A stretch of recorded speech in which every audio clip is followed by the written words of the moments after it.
Hi everyone, my name is Abigail Alvarez and I'm double majoring in political science and Spanish with a minor in women and gender studies. And in order to combine my different fields of study, my thesis examines the impact of the National Liberation Forces on the Zapatista rebels of 1994. The title's Semillas de Libertad means seeds of liberty, and it's a reference to the indigenous connection to land and growing, as well as the metaphorical seeds planted through revolution. Here are the primary sections of my paper. As a political science paper, I'm writing about a causal relationship. So each of these sections, collective liberation, the inclusion of women, and political violence, are places where I saw a parallel between the two groups and then was able to find evidence of a causal relationship. So just to start with some background, the Zapatista Army of National Liberation, commonly referred to as the EZLN or the Zapatistas, is one of the most seminal cases for indigenous mobilization. Roughly 40,000 poor Mexicans came armed, seemingly out of the shadows in 1994 to declare war on the Mexican government. The most striking part of the Zapatista rebellion of 1994, at least in my opinion, is what the group stood for. Their distinctive political ideology, called Zapatismo, rejects mainstream communism and socialism, despite holding some seemingly common left-wing beliefs. And in their declaration of war, the Zapatistas say they simply seek a world with work, land, housing, food, healthcare, education, independence, freedom, democracy, justice, and peace. They trace the exploitation of land and labor and ultimately human suffering directly to neoliberal political thought.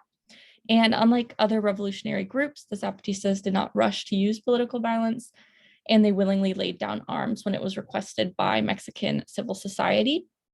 So despite their decision to cease fire, the Zapatistas firmly believed that their decision to declare war was justified. In their eyes, they could either take arms or they could die in a government-sanctioned genocide. So because the 1994 uprising was so unexpected for large sectors of the Mexican population, as well as because the Zapatistas have such a distinct political ideology and theory of war, a lot of scholars have been left asking what explains the origins of the EZLN, which is one of my research questions. And then my second research question, what factors informed Zapatista ideology? So one documented sphere of influence is Las Fuerzas de Liberación Nacional, or the Forces of National Liberation, a small urban revolutionary group based out of Monterrey, Nuevo León, an industrial city in the north of Mexico. And although most scholars recognize a connection between the FLN and the EZLN, the question of exactly how the FLN, this small group of scholars and academics and professionals from a city in northern Mexico, became the EZLN, an army of thousands of indigenous rebels in the jungle of southern Mexico, has been largely unexplored and mischaracterized. Partially, this is because the FLN did not begin publishing their internal communiques until 2015. And for most of its history, scholars had to rely on the government's reports and word of mouth. As a brief note on research methods, this was a qualitative study using mixed methods. I analyzed primary documents, secondary sources, and conducted interviews with past and present insurgents.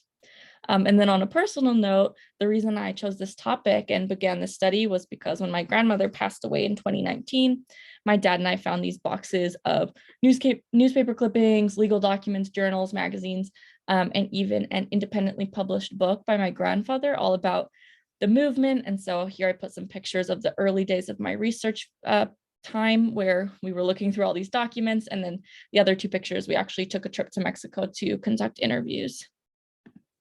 Here's a few additional pictures. I was able to visit the autonomous zones in southern Mexico to do interviews there as well.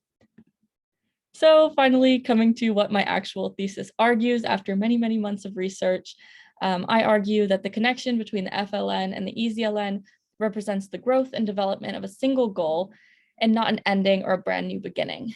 I attempt to capture the intimate and inextricable connection between the early urban revolutionaries and the eventual indigenous uprising in 1994, tracing their common political philosophy, theory of war, and vision for justice, liberty, and democracy.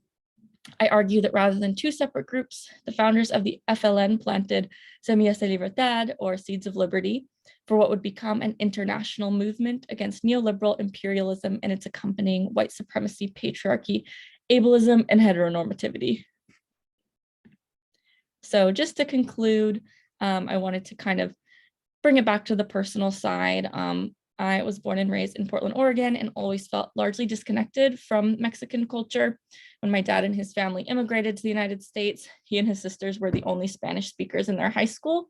And so he and his family quickly learned that in order to blend in, they would have to leave behind a lot of their childhood norms and traditions. And it wasn't until high school that I started learning Spanish and learning about my dad's family history in Mexico. And so for me, this really started as a personal journey. And I really resonated with this quote that the spokesperson of the EZLN once said of a reporter who had spent many years living with the Zapatistas.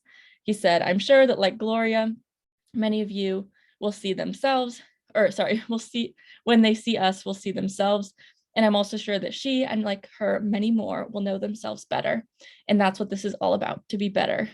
So I've certainly become one of those people, moved, changed, and transformed by the work of the Zapatistas. And I hope that anyone who has the opportunity to learn about this under-researched part of history will be one of those people too. Thank you.